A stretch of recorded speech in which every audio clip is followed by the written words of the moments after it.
This is so embarrassing. Hello my lovelies, welcome back, or welcome if you are new here. I'm Maria from Maria Cousteau Designs. I'm really glad you are here today. I was thinking a lot if I really wanted to do this video or not, because it's really embarrassing. Well, kind of, because it's like a learning journey. So I wanted to show you the first ever cross stitch I did when I didn't learn it properly yet. So there you go. And I'm going to show you all the mistakes I did, so you don't have to if you're starting now. I still love it because I love kitchen and food and like colorful designs, but yeah, it's not good. Okay, here it is. So first thing first, let's talk about the fabric. Okay, so I don't know how much you can see. The pattern was for 14 count Aida, but this is more like, 18 or 20 count, so really small. Yeah. And it's not the right size. So I didn't check it properly. I checked, but not properly, how much space I need. Because when you have a pattern, make sure you add a few inches, like 2 or 3 inches on the side, on all the 4 sides, so you have enough space if you want to like hang it or give it as a gift, so it looks nice. Because as you can see on this side we got quite a big space left, but on here barely any, and on the top as well, and it's fraying a lot. I mean, it's not the biggest problem, but the sizing is one of the most important things to check before you start. Next thing is the colors. Okay, so I had the colors at home. I'm not sure if it was DMC or not, because I did this like, I don't know, 20 plus years ago. So I had these colors, so I made up the pattern. Well, I just looked at the pattern, looked at the colors, and tried to find a similar color I had at home, which is not the biggest problem, because you can use any thread, not just like DMC or Anchor. But what I did is I didn't use 2 or 3 skeins. As you can see, I used all of it, so 6 skeins. That's why it looks really bulky.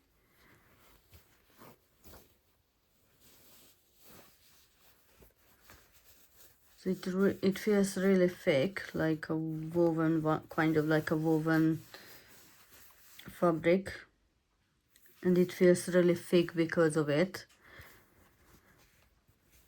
As you can see, there was quite a lot going on here at the back. Okay. And the other thing is, I think I find a few, yeah, like here, where I didn't do it properly. So these ones going to from the bottom right to the left top, but next to it, it's from the bottom left to the right top. So it's not the same way how you do it. So when you start something, finish it, all of them, with the same style. So if you go from left to right, then do all of it like that, not mixing it up. But I'm not even sure what did I do here. It looks the same, but at the end it doesn't look like cross stitch. It looks like maybe just half stitches, but as you can see, there are stitches under it. Well, hopefully you can see. Another thing when you do cross stitch like that, I'm pretty sure I didn't have a hoop. Yeah, I think I did it by hand, like holding it and do it like this. So it's important that the tension on the fabric, it's always the same. Because as you can see here, so that's why I couldn't iron it properly, because the tension is too big, and that's why there are creases next to it. And here, like between. So tension is important if you don't have either a hoop or a stand. And one more thing, which is at the back. So what I do now, because well, it's quite messy. I mean, especially this cake, I'm not sure what I did in here. But the letters are not too bad. I mean, quite uniformed. But as you can see, there are lots of knots, because this is what I knew. Like everywhere there are big knots. So it's really hard to put in a frame because of these knots, because it's gonna be bumpy and you can't do it properly if you wanted to frame it. So make sure you check out one of my videos before where I showed you how you can stitch, I think, on 4 or 5 different ways where you don't use knots and the back is nice and tidy. Also, there is a very special one which I call the sorcery, because at the back, as you can see, the lines are here, yeah? So they are all straightforward, there is nothing between them. So I show you one where all the back looks like this. So it's not going to go vertically, just diagonally. Or the opposite. So it just go diagonally and not vertically. It depends how you fold your pattern at the back. It would look nice if all of them looked like this. But at the end, one thing I'm really proud of, that I finished it, because I have so many whips, work in progress if you are new, so many whips that I can't count on 2 of my hands. There's just too much and I don't have enough time to finish all of them, so just slowly getting there. But this one I started and finished, so I'm pretty sure, because this was my first, I didn't started anything between, so I started it and after I finished, then I started a new one.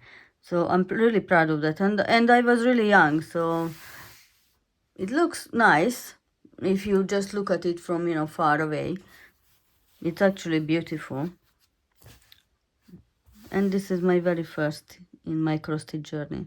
What do you think? Should I be proud or should I be embarrassed now that I showed it to you? Okay, there you have it. So my first pattern I stitched completely alone. What do you think? And do you like this pattern? I think it was from like a old French magazine, if I'm correct. Maybe because of the Bon Appetit. But yeah, I really like the cake. I could eat it now. What do you think? Do you still have the very first stitch, what you did? And what was it? Let me know in the comments below.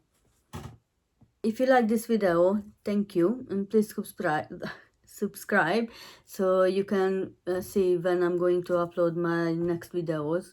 I have a few in mind, but if you want any video, just let me know and I'm gonna upload it for you.